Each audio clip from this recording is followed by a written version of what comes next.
Assalamualaikum warahmatullahi wabarakatuh.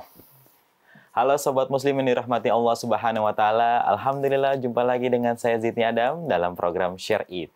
Dan pastinya saya tidak sendirian, saya sudah ditemani oleh seorang narasumber, guru kita, Ustadz Halim Ambia, yang insya Allah akan menuntun kita semua untuk lebih memahami lagi tentang tema kita hari ini, yaitu adalah dahsyatnya zikir nafas. Nah, langsung aja kita sapa beliau ya.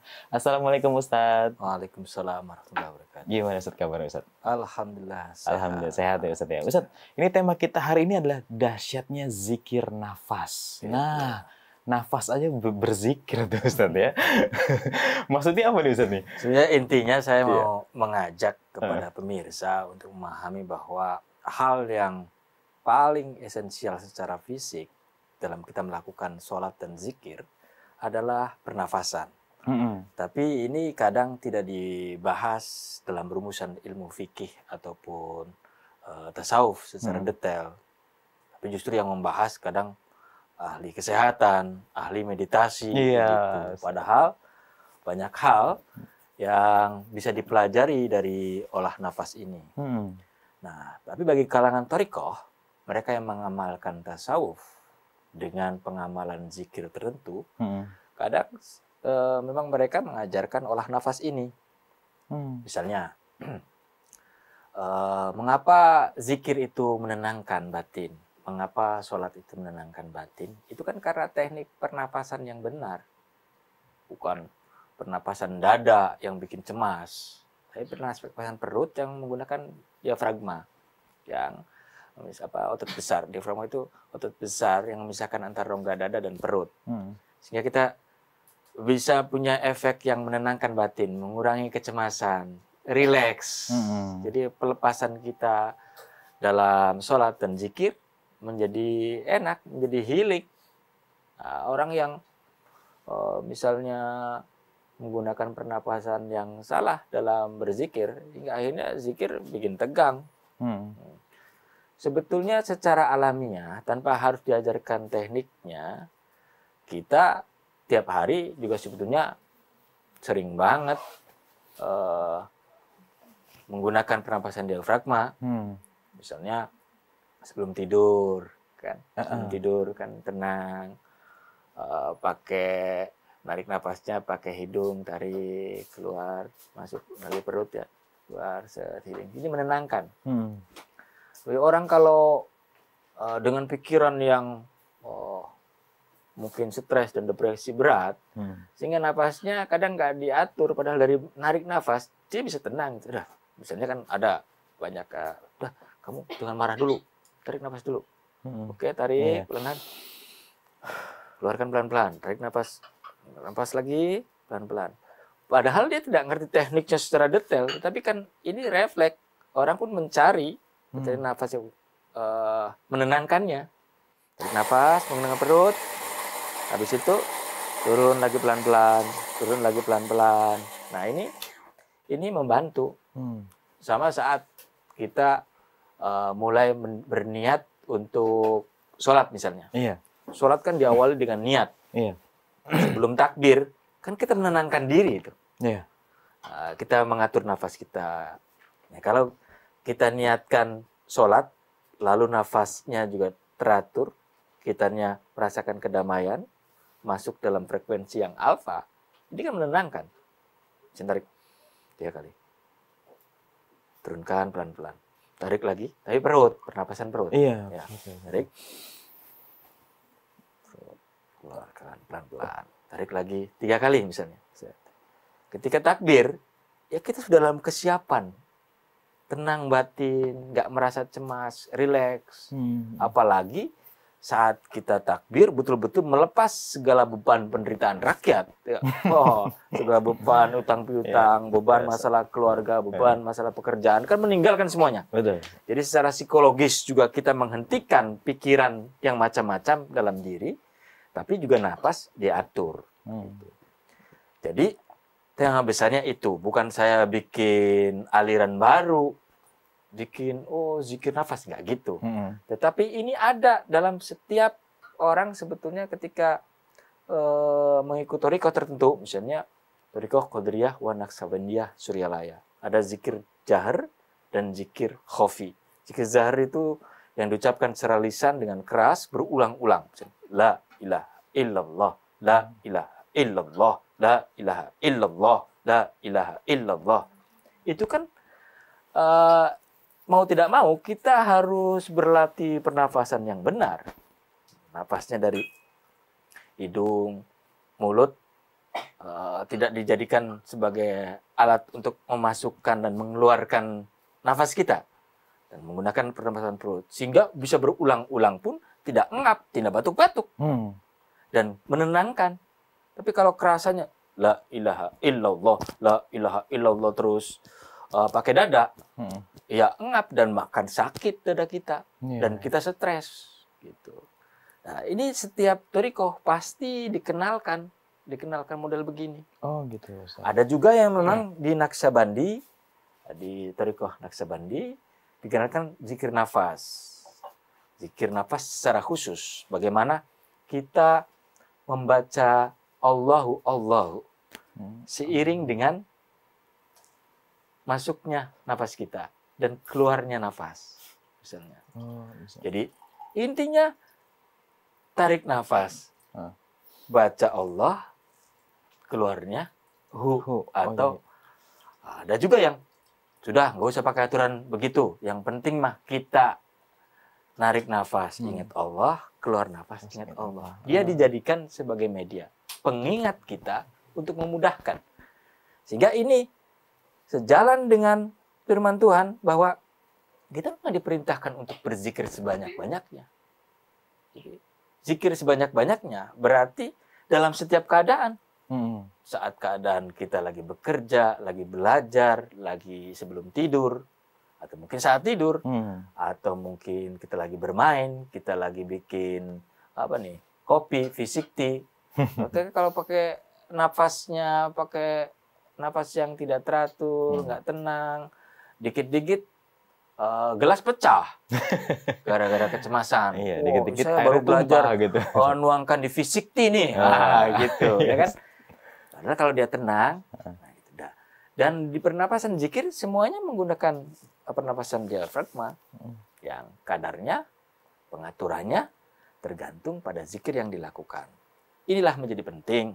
Maksud saya, bagaimana membiasakan zikir itu dengan olah nafas yang benar dan menjadikan zikir setiap saat di ruang kesadaran kita saat kita bernafas.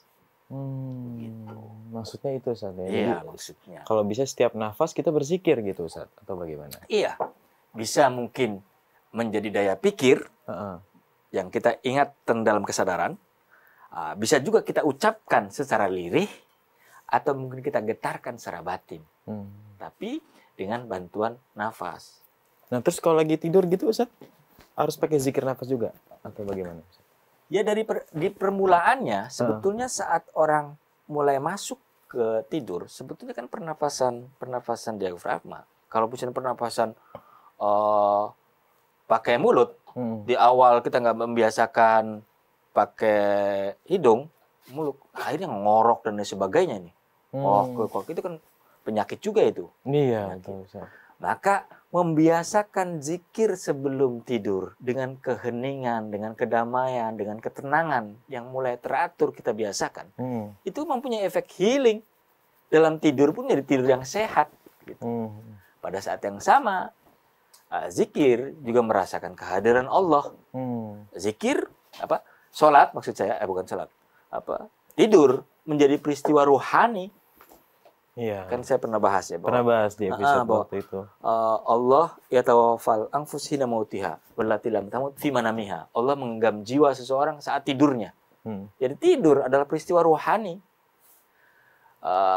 Kita merasakan kehadiran Allah bahwa kita lagi digenggam Allah itu sebetulnya tidur. Saat tidur. Tidur adalah mati kecil. Nah, tapi kadang orang tidak dibahas. Supaya kita cepat tidur, tidurnya teratur, tidur kita bisa terkontrol, bahwa tidurnya kita bisa diiringi zikir. Dengan apa? Ya dengan pernafasan yang benar. Kalau misalnya kita tidak menggunakan pernafasan yang benar, masalah juga di teknik tidur kita kan. Nanti pada saat tidur kita bisa mengalami kecemasan, mimpi buruk, atau mungkin orang ada istilah reprepan. Itu kan gara-gara di awal tidur tidak melakukan prosesi pernafasan, teknik pernafasan yang benar.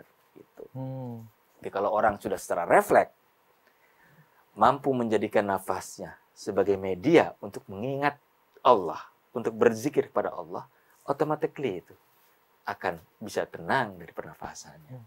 Perlu nggak sih Ustadz kita belajar olah pernafasan gitu Ustadz? Ya perlu. Perlu ya? Perlu.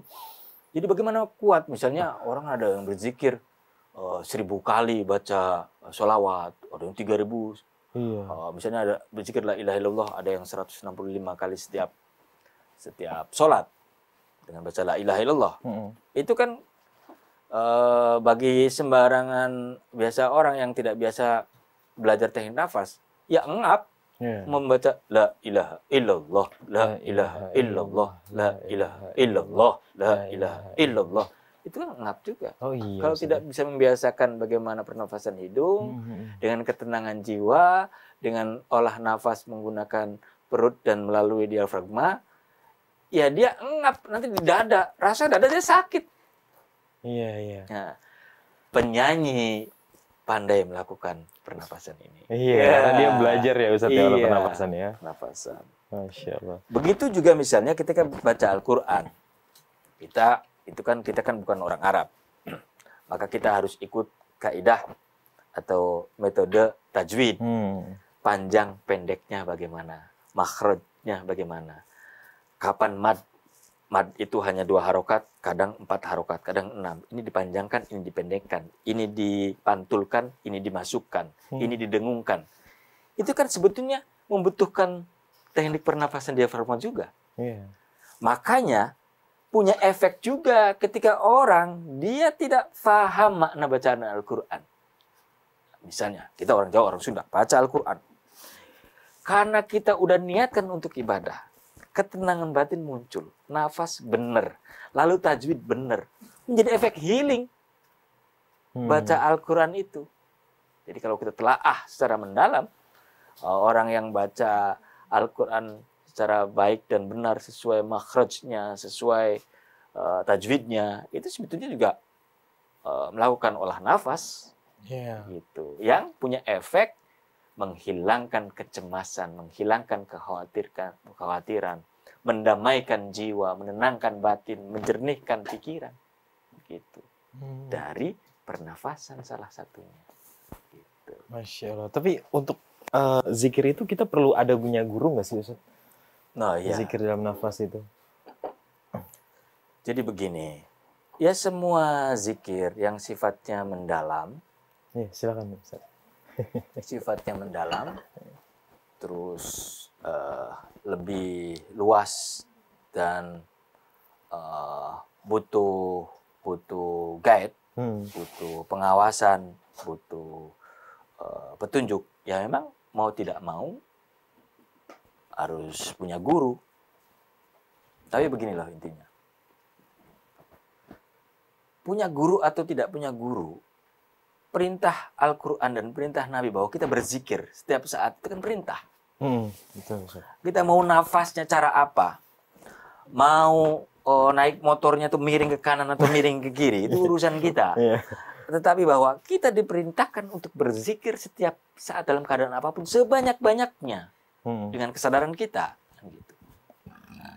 Terus karena ibadah juga terbagi.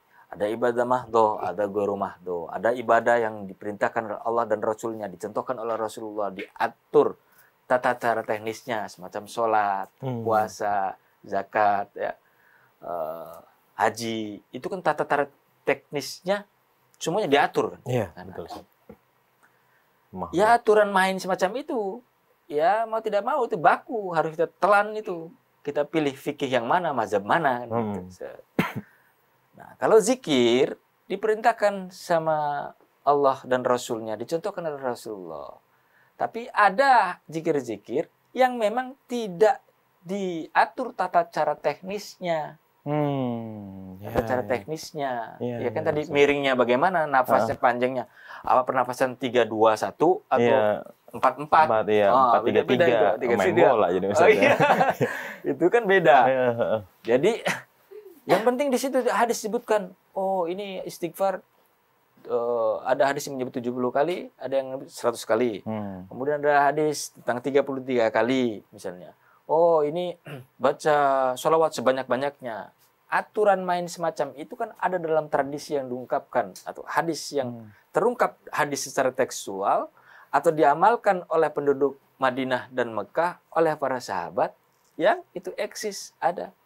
Tapi tata cara teknisnya, tata cara detailnya tidak termaktub dalam hadis kadang, tapi mungkin dalam kitab atau dalam tradisi pewarisan zikir yang turun-menurun dari guru satu ke guru yang lain, akhirnya sambung menyambung pada Allah. Nah, thariqah adalah sebetulnya adalah tradisi pewarisan zikir, tradisi pembinaan mental spiritual, mental batin dari seorang guru, dari gurunya ke gurunya lagi sampai sambung menyambung ke Rasulullah. Misalnya, kita tahu istighfar Nabi 100 kali. Ada yang nyebut 70 kali. Mungkin ada sahabat yang mengamalkan istighfarnya dalam rangkaian kegiatan hariannya setiap saat. Habis itu dia ngomong, istighfar kamu 1000 kali. Turun-menurun menjadi amaliyah. Menjadi suluk atau menjadi pembelajaran yang secara temurun bisa kepada keluarganya atau kepada murid-muridnya, baik yang masih sedarah atau yang tidak sedarah misalnya, terus itu terekam dalam tradisi thariqah. Ada juga terekam dalam tradisi kitab. Begitu. Ustadz, ini agak sedikit di luar tema pertanyaan saya sebenarnya. Ada orang berzikir, gitu Ustadz. Jangan berat-berat. Jadi ada yang zikir ini sambil goyang-goyang gitu Ustadz. Maksudnya kayak tadi Ustadz, la ilaha illallah. Nah, dia goyang di badannya gitu Ustadz. Ada yang ke kiri, ada yang ke kanan, ada yang palanya doang ke kiri ke kanan, ada yang manggut-manggut gitu Ustadz. Nah, ini sebenarnya memang boleh seperti itu atau memang sebenarnya kita diem pun nggak masalah juga, karena saya nyobain la ilaha illallah, la ilaha illallah. Saya diem aja tuh bisa gitu. Apa nggak harus goyang-goyang ya gitu atau bagaimana gitu? Ada yang goyangannya merupakan pembelajaran yang diajarkan oleh guru musyriknya. Ada yang goyangannya merupakan anggukan ritmis. Gitu. Satu Ustadz. yang pertama. Ustadz, jangan dilanjutkan. Kita jeda dulu sebentar ya. Baik, Sobat Muslim, jangan kemana-mana. Akan makin seru obrolan kita ya. Tetap di Share It.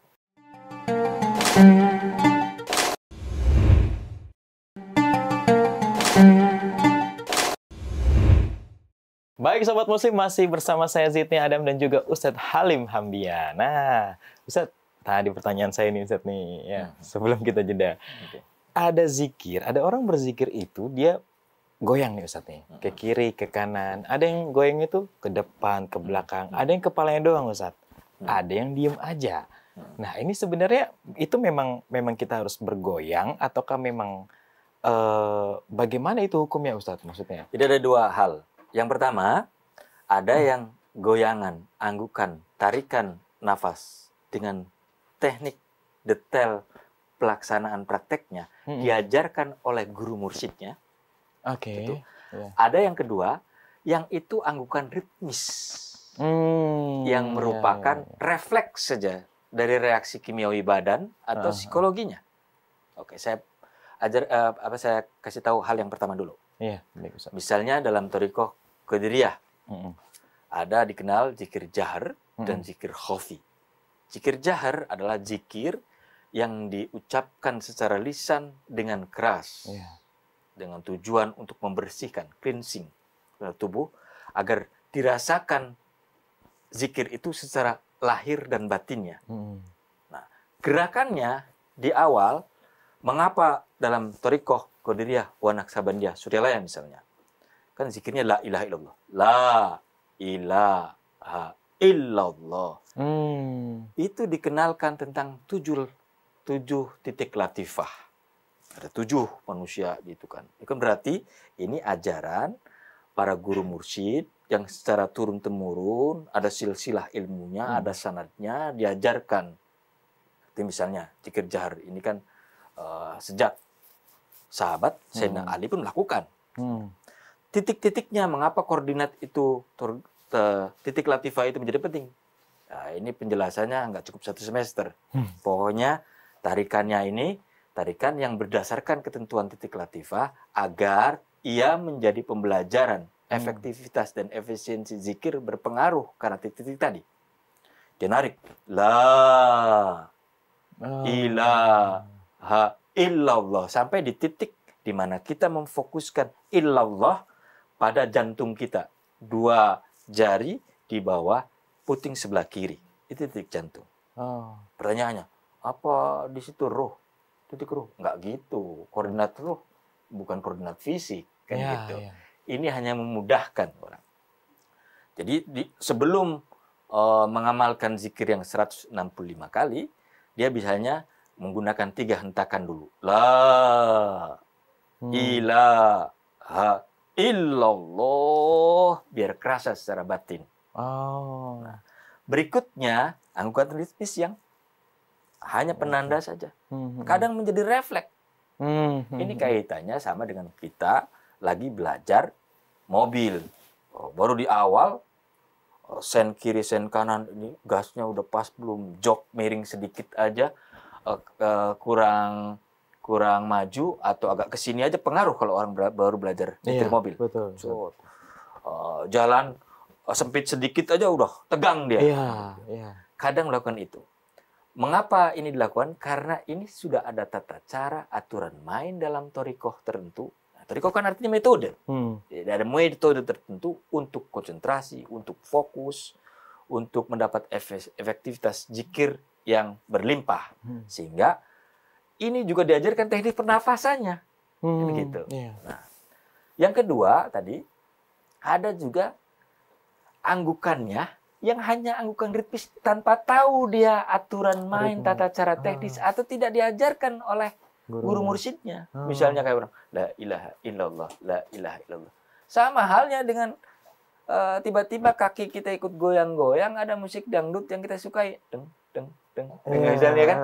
Atau ada musik tertentu yang mungkin kita tahu ritmenya, anggukan tubuh kita, kaki kita bergoyang. Ini kan satu hal yang menjadi refleks. Bisa merupakan reaksi kimiawi atau biologi, atau juga merupakan tentang batinnya yang lagi bergembira, sehingga zikir dinikmati. Gitu. Kenapa kita ngeributkan itu? Iya kan gitu. Jadi kalau misalnya ini Adam, ada orang lagi zikiran begitu, zikir goyang-goyang. Lu nggak zikir, lu lagi ngeliatin orang zikir, itu berarti ya. Gitu. Tapi kalau kita fokus kepada Tuhan, mestinya anggukan tadi, ritme tadi pun tidak mengganggu kan? Tidak mengganggu. Paling di awal saja untuk menarik konsentrasi agar fokus sesuai dengan kebutuhan. Apalagi misalnya di awal yang saya sebut bahwa di Thariqah Qadiriyah wa Naqsabandiyah Suryalaya itu ada penjelasan lebih tentang titik-titik latifah. Kemudian ada penjelasan teknik pernafasannya agar teratur ritme. La ilaha illallah. Itu betul-betul terhujam di batin. Agar ia membekas. Agar getar ruhaninya bisa kita rasakan. Gitu. Maka saya pikir itu pun ajaran yang bagus melatih kita konsentrasi dan fokus. Apalagi nanti penjelasan tentang la ilaha illallah juga diatur. Oh, ini la ilaha illallah ini sebetulnya merupakan zikir nafi isbat. La ilaha adalah penafian, penolakan, cleansing. Nanti saya jelaskan lagi. Pembersihan gitu. Dari hal-hal yang menjadi Tuhan-Tuhan kecil kita. Lalu kita tanamkan illallah, Allah kita isbatkan, Allah kita tanamkan, kita hadirkan, kita rasakan dalam diri kita. Itu kan membutuhkan sebuah teknik yang tidak sembarang. Nah, inilah yang kita membutuhkan guru. Pada prinsipnya, pada awal perintahnya, pada awal sejarahnya, pastilah semua zikir, baik yang termaktub di dalam ayat Al-Quran ataupun hadis, kita disuruh berzikirlah sebanyak-banyaknya. Misalnya dengan kalimat thayyibah, dengan asmaul husna, dengan la ilaha illallah, dengan istighfar, dengan sholawat. Pada prakteknya kan sholawat model bagaimana, suaranya bagaimana, notasinya bagaimana, kan terserah kita itu. Iya. Nah, kemudian juga misalnya la ilaha illallah, juga terserah kita. Ya, gitu. Terserah kita. Tapi pada saat pendalaman makna atau penjelasan hal-hal lain yang menjadi kebutuhan bagi seorang murid, itu perlu penjelasan dari guru. Iya. Apalagi dia dapat fenomena-fenomena di luar natural, supernatural dia dapatkan, kan perlu penjelasan guru agar tidak salah jalan. Maka dibutuhkan guru, pembimbing, mursyid. Meskipun secara umum zikir, sholawat, istighfar, siapapun bisa mengamalkan. Toh mungkin dia bisa dapatkan dari orang tua yang sebagai guru, bisa dapatkan dari guru sekolahnya, bisa dapatkan dia dari ustadznya di musola ataupun dari masjid atau dari madrasah. Itu juga guru, itu juga pembimbing. Tapi kan dalam kategori yang umum, yang setiap diri memang mengamalkan.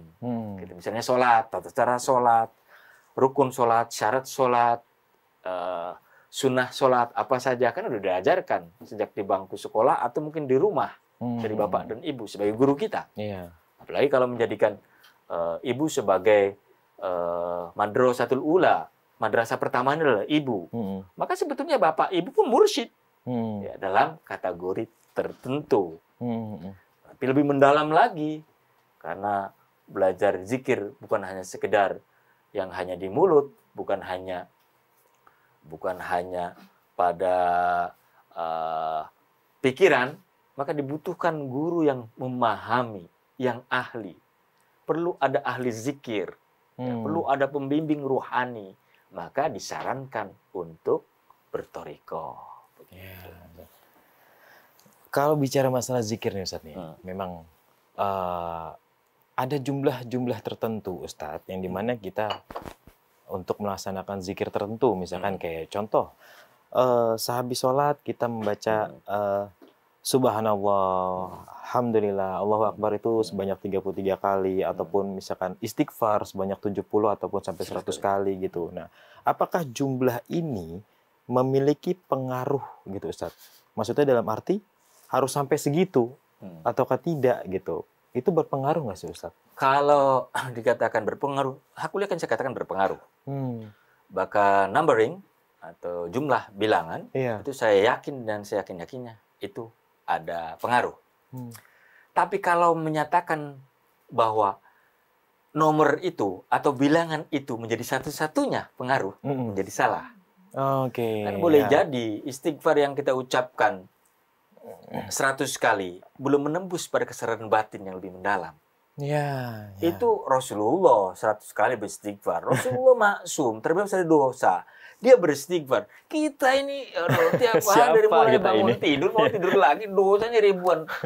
Kita 2000 kali istighfar sehari, belum tentu jebol, belum tentu kita itu dikabulkan, belum tentu kita itu diampuni oleh Allah, kan gitu. Maka artinya bilangan yang dicontohkan, bilangan yang disebutkan oleh Rasulullah, dicontohkan oleh para sahabat, tabi'in, itu punya pengaruh.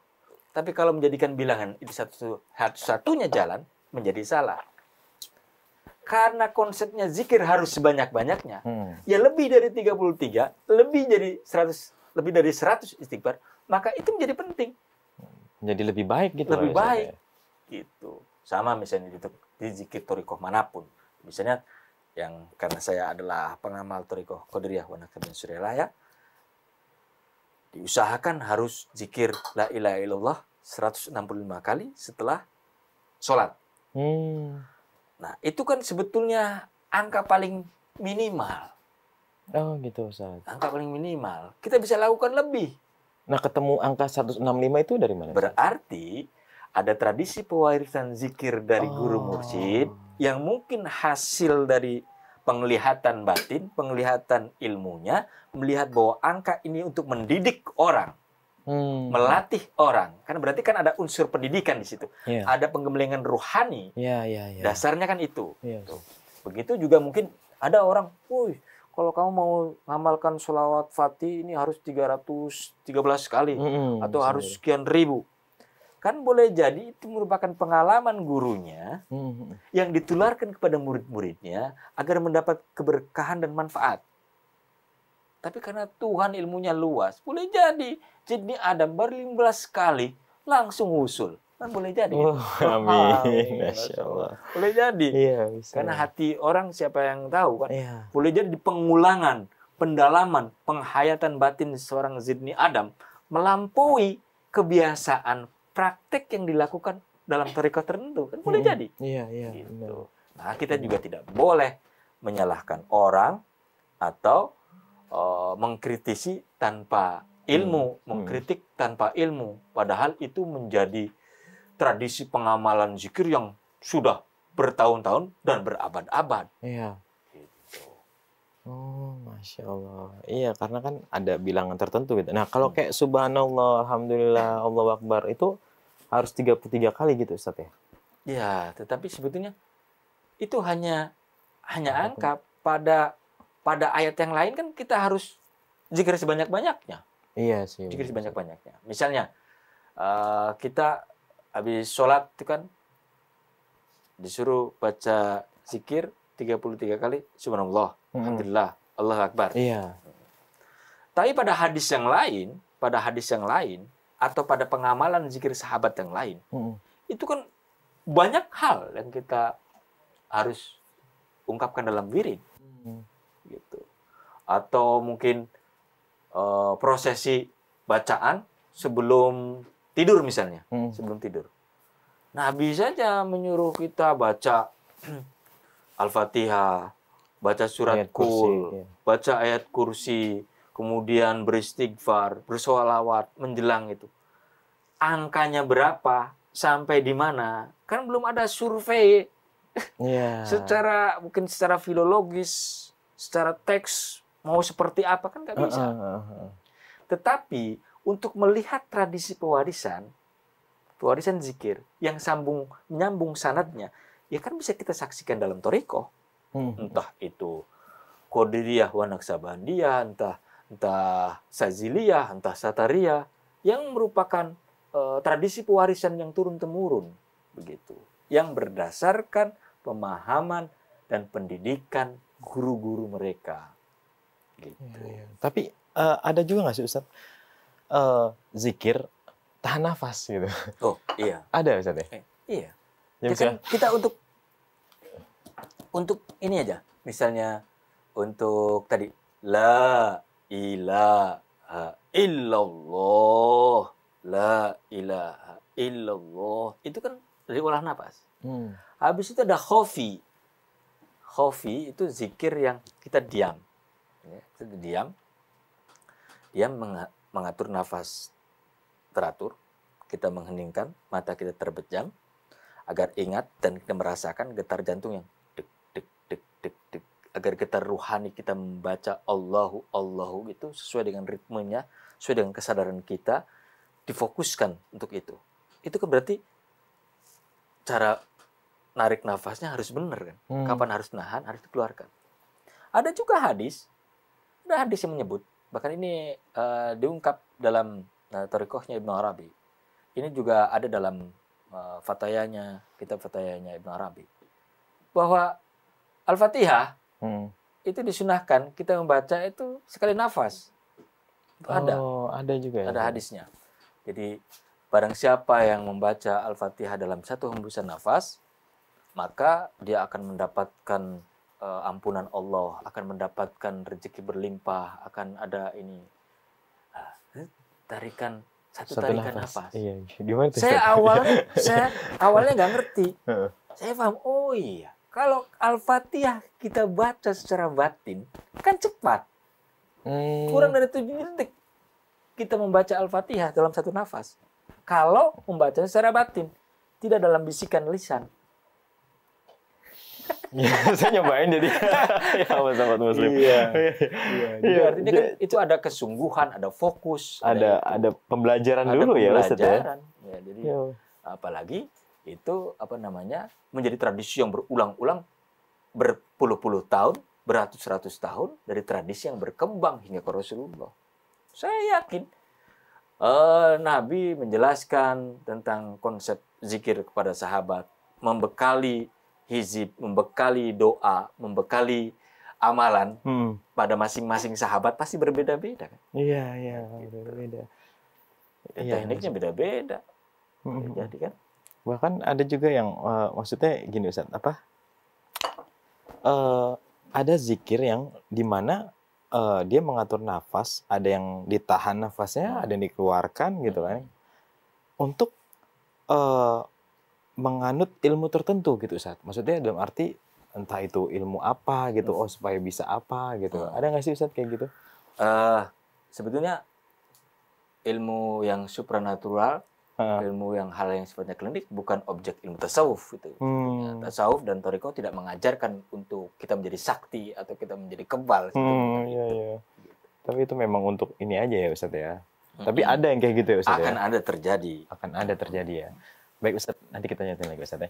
Sobat Muslim jangan kemana-mana, tetap di Share It ya.